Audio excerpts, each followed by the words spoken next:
Hey everyone, Harris O'Malley from drnerdlove.com, brought to you by my generous patrons at patreon.com/drnerdlove. In the last episode, we talked about the recent trend of folks reaching out to their exes, why it's happening so frequently, and why it can be comforting to try to rekindle an old relationship. We also talked about why it's frequently a bad idea. Now, I recorded that episode knowing that, frankly, it was not going to be the most popular. After all, most of the time, folks who want their exes back are unlikely to listen to reasons why they really shouldn't.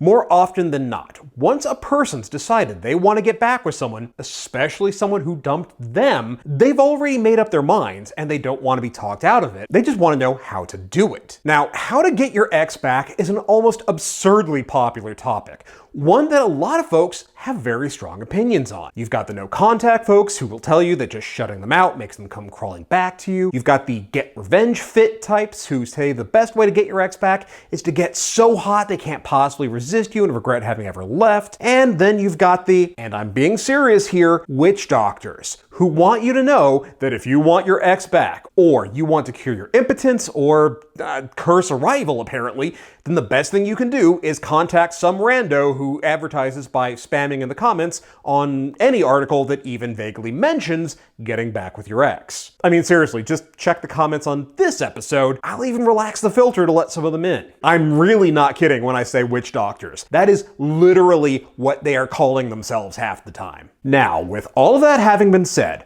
I've seen a lot of people try to get their ex back. Hell, I've been one of them, only to have it go horrifically badly. More often than not, it ends with people getting twice as heartbroken if they're lucky. And if they're not, then it usually involves phrases like temporary restraining order and you will have no further contact with my client. And to be perfectly honest, I would rather teach you the right way to do this and give you a fighting chance rather than have you take the chance of screwing things up and either re-traumatize yourself or possibly your ex in the process. Now, again, before we get into this, I strongly suggest you go back and watch my previous episode about why you shouldn't try to get back with your ex. You broke up for a reason, and it is likely that this reason didn't change. Wanting someone back doesn't fix the problems that you had that led to your breakup. But if you can answer those 5 questions positively, then here's how you can reignite an old flame. All my exes are now asking if I used any of this on them. No.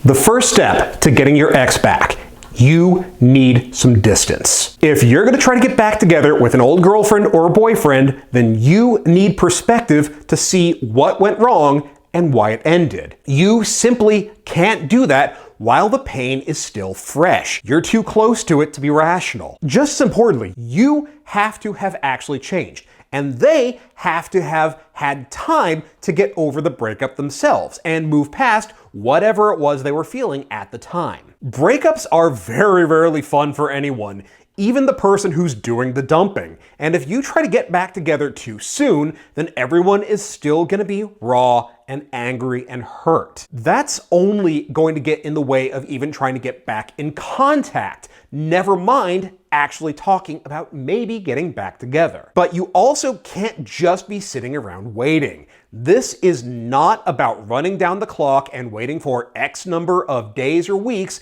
until it's okay to try to talk to them again. You need to be out living your life. That means you need to be going out. You need to be collecting stories, having experiences, and yes, you should be dating other people. In fact, you should be doing all the things that I teach in my episode on getting over your ex. Follow that advice and often you'll find the problem has solved itself. You'll meet someone new and wonderful and realize that you don't actually need or want to get back with your ex. Doing this gives you the time and the room that you need for growth and your development as a person. The fact that you'll often end up doing better than your previous relationship and meet someone who's a much better match for you is just a bonus. When you've had time to grow and get that necessary distance, and straight talk, gentlemen, sometimes that can be years, then it is time to get back in contact with your ex. And I'm not gonna lie,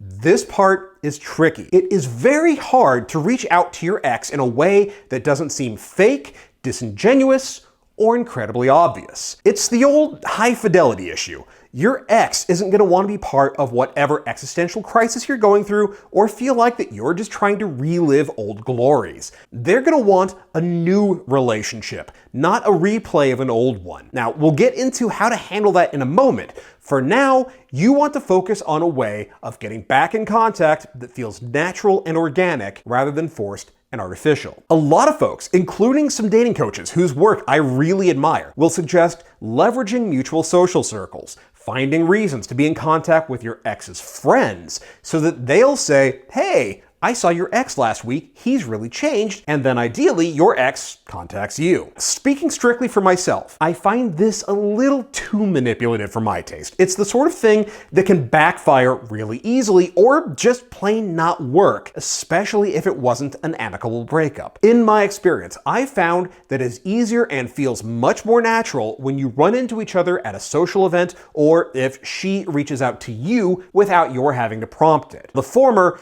is much more likely. If the two of you had a lot of interest in common or ran in similar social circles, the odds of you being at an event at the same time is reasonably high. Speaking from my personal experience, I had an ex that I used to run into constantly. We had the same tastes in a lot of areas, especially music and pop culture, as well as a number of friends in common. So we ended up at the same concerts, the same conventions, and the same parties all the time. That made it much easier to start talking again in a way that felt genuine and unforced. After having a decent conversation at, say, a Flogging Molly concert, it would feel perfectly normal to reach out over Facebook or Instagram and say, hey, it was great seeing you again, stay in touch. If, for whatever reason, you can't make that happen, you can try just reaching out and saying, hey, long time, no talk. But that's far more likely to make them put their guard up and make it harder for you to try to make this work. Incidentally, all of this is predicated on their actually wanting to talk to you. If you had an ugly breakup or there's still a lot of hurt or angry feelings toward you, then don't bother.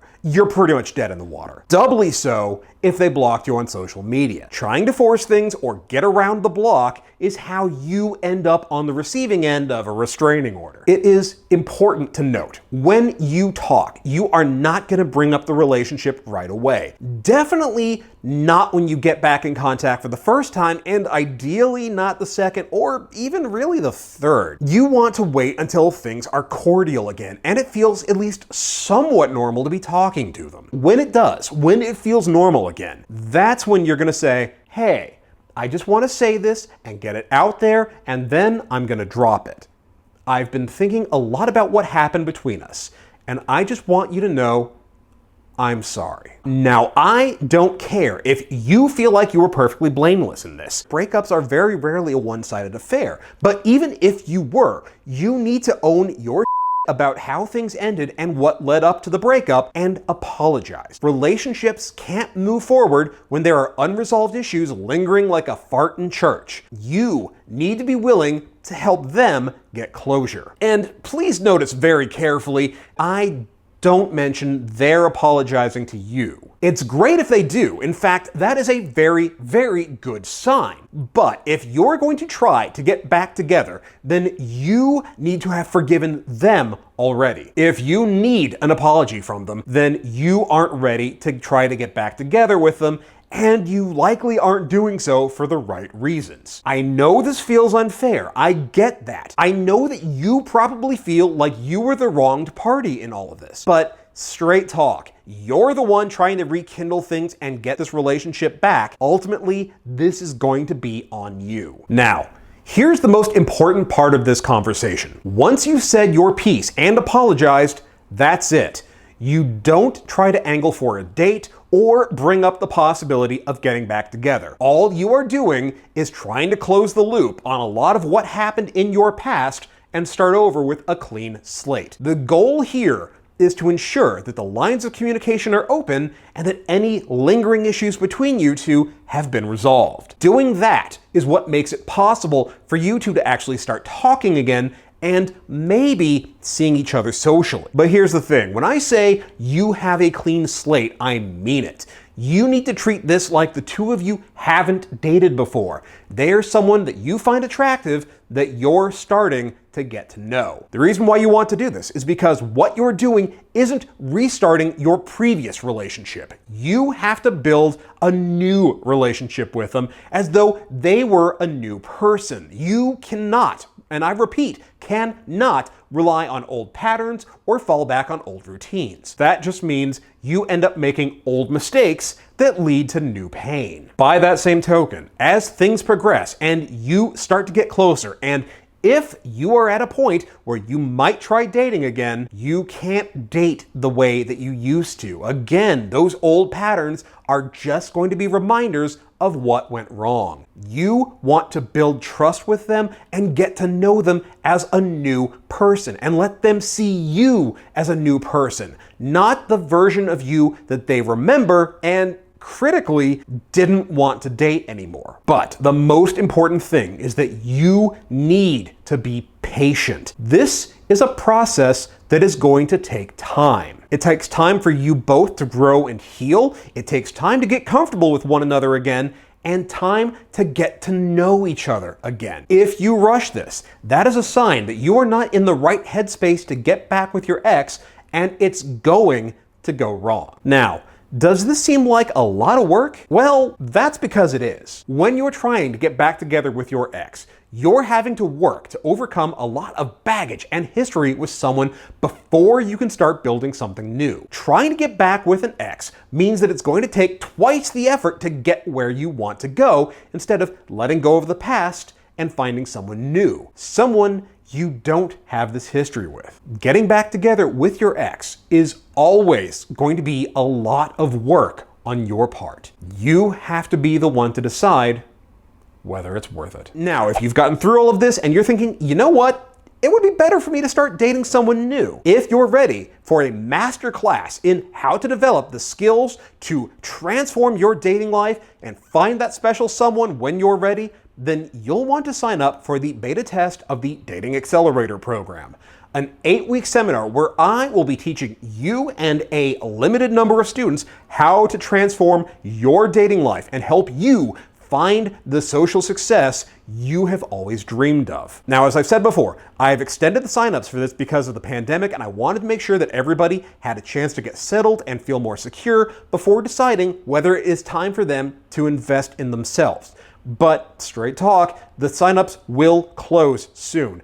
And because this is the beta test, because the people who are signing up for this are going to be helping shape the direction this program goes, the people who sign up will be getting the beta test prices. The price will go up later on. So if you want in when it will be its most affordable, now is the time. Gentlemen, if you are ready to take your love life to the next level, be sure to join the NerdLove Academy Facebook group at facebook.com/groups/Dr. NerdLove, where you can find more information about how to sign up for the Dating Accelerator program. And that is going to do it for this episode. Thank you so much for tuning in. You've just heard from me, and now I want to hear from you. Have you gotten back together with an ex, or had an ex try to get back together with you? Did it work? Or did it blow up messily and all over the place? Share your story in the comments below. I can't wait to read it. I know everybody else can't wait to read it either. Meanwhile, if you want to take the time during the quarantine to develop your social skills, learn how to meet new and amazing women, and be ready to hit the ground running when things open up again, because they will, then check out my book, New Game Plus, The Geek's Guide to Love, Sex, and Dating. This is the instruction manual you have been waiting for, the A to Z guide for learning how to develop and unleash your inner Casanova and find the relationship you've always wanted, whether it is for a lifetime or just that evening. Links to buy it are in the show notes, so go check it out. And if you do check it out, or any of my other books for that matter, please be sure and do me a favor by reviewing it on Amazon and Goodreads. It is a huge help. Now we are at the point where if you're digging the series, you already know what to do. You hit the thumbs up, ring the bell to get notifications, like, share, subscribe, share it with all your friends. But if you are really enjoying these videos, if you find that they're really helping, you're getting a lot out of it, and you want to support the channel, and in the process, help fund some awesome new projects, then consider becoming a patron at patreon.com/drnerdlove. Even $1 is a huge, huge help. It all goes to hosting and my equipment costs, and like I'm always saying, whether you have just signed up or whether you've been a patron from the beginning, I cannot do this without your support, so thank you all so very much. Meanwhile, as always, follow me on Twitter at @DrNerdLove. Join the private Facebook group NerdLove Academy at facebook.com/groups/DrNerdLove. And as always, be sure to hit that logo to subscribe, check out all my other videos, and I will see you here next time with more about love, sex, and dating. Thanks for watching.